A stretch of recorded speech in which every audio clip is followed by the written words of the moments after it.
Halo, selamat pagi sedulur. Nah, pagi ini saya mau cerita sedikit gitu ya mengenai koil. Nah, jadi mobil saya itu Timordeo tahun 98.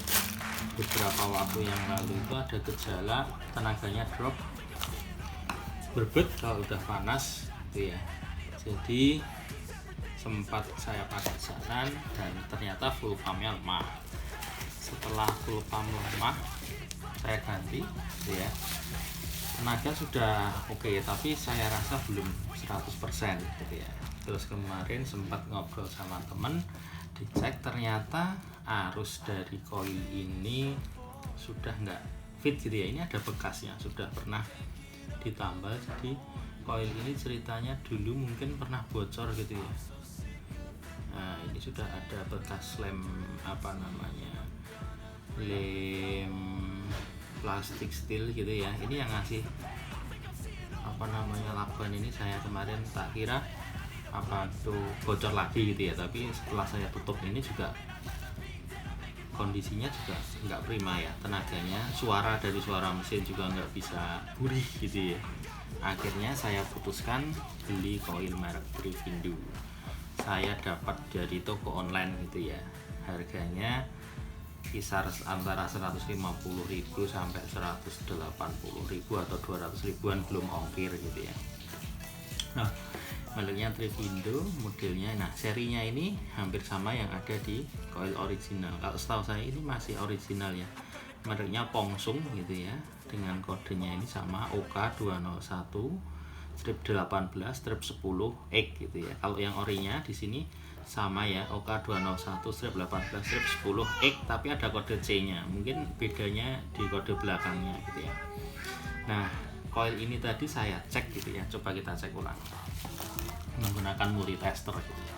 Koil sendiri itu pada prinsipnya di dalam koil sini itu ada dua kumparan gitu ya. Ada kumparan primer, ya ini yang arus masuk 12 volt melalui dua soket ini. Kemudian ada arus sekunder yang keluar dari sini, ini yang menuju ke distributor atau DLO. Nah, kita ceknya dua kali di kumparan arus primer dan kumparan dari arus sekunder yang keluar ke DLO.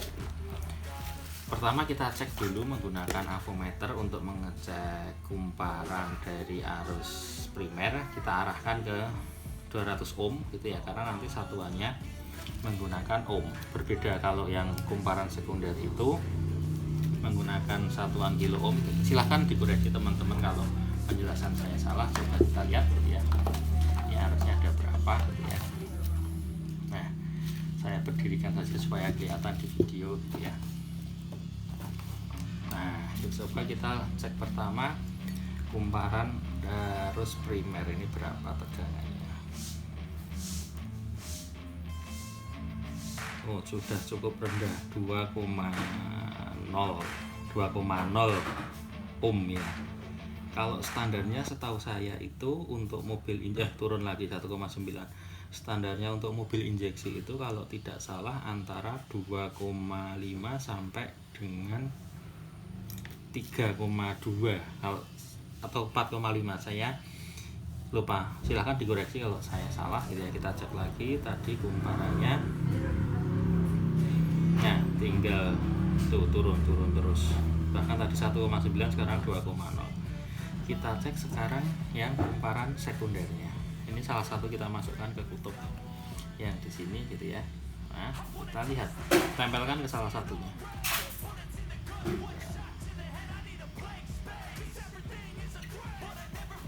Oh sorry, ini belum dirubah ke satuan kilo ohm. Kalau sekunder itu harus pakai kilo ohm, kita rubah ke angka 20 kilo ohm.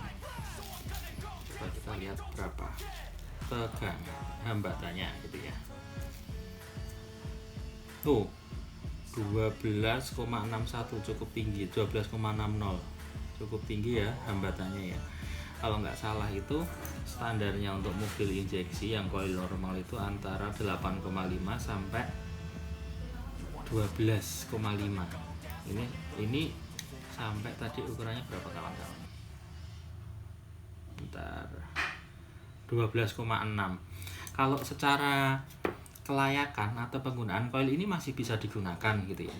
Tapi ketika digunakan nanti dia akan berbunyi tik tik tik tik tik tik tik gitu. Secara ada suara halus tik tik tik tik tik di dalam coil sini. Nah, oleh dampaknya apa ketika bunyi tik tik tik tik? Memang ada gejala arusnya bocor gitu ya. Tapi belum sampai terlihat keluar api dari sini, dari kepala coil soket yang mengarah ke delconya.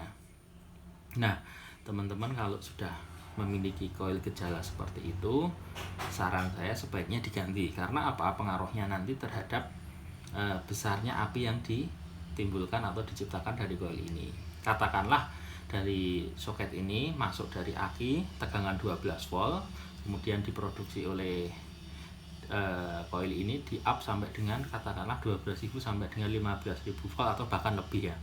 Tapi dengan gejala coil bocor seperti ini dan menimbulkan suara tik tik tik tik halus tadi, biasanya ada kebocoran. Dengan adanya kebocoran tersebut sehingga menyebabkan arus yang dikeluarkan oleh coil ini ke arah distributor atau delco itu mengalami penurunan.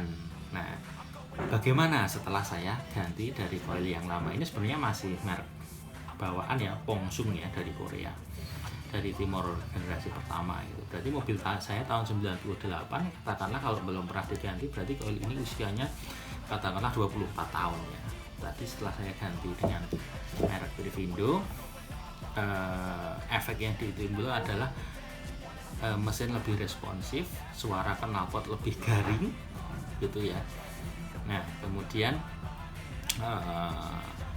idle atau stasioner itu terasa lebih langsam, lebih anteng gitu ya. Begitu teman-teman. Kalau coil ini sebenarnya masih bisa digunakan, cuma yaitu kondisinya mungkin sudah tidak prima sehingga tidak bisa menimbulkan tegangan yang maksimal yang diproduksi dari coil ini. Oke, videonya cukup sekian. Kalau ada pertanyaan atau komentar atau koreksi silahkan komen di bawah. Jangan lupa subscribe, like, dan share. Terima kasih, selamat beraktivitas.